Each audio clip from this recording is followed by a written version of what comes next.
I think the number one, figure out who is doing that well and find out why. In other words, if they've written books or there have been books about them.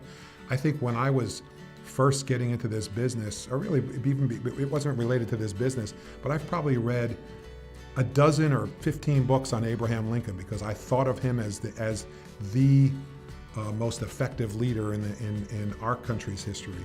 And really early in my career, I spent a good deal of time reading biographies of great people through history, which I think tells you what they found important. So first is that figure out where the best practices are and what you can do to adapt those or adopt them. Second is ask questions, be inquisitive.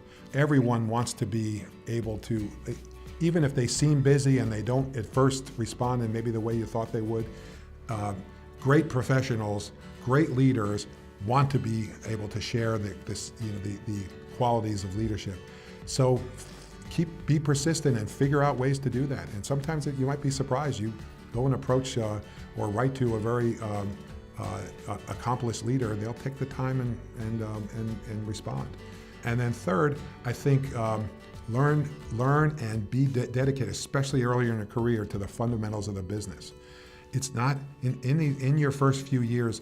Don't be overly focused on what does this assignment mean to the rest of my career, or how do I get this title to be better today? Because what you do in those first few years is really setting up when the real leadership opportunities are going to come and when the real accomplishments are going to happen. When I was starting out as a newspaper reporter, they assigned me my first assignment was to be an obituary writer.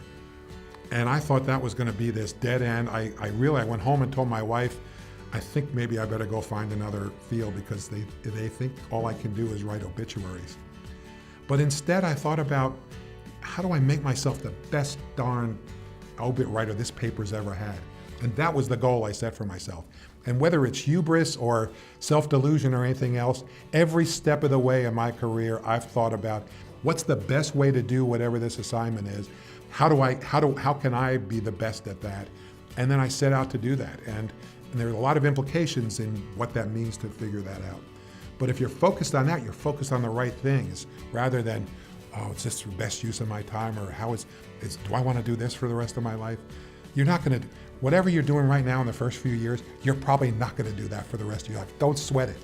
Focus on learning, focus on writing, focus on asking the right questions.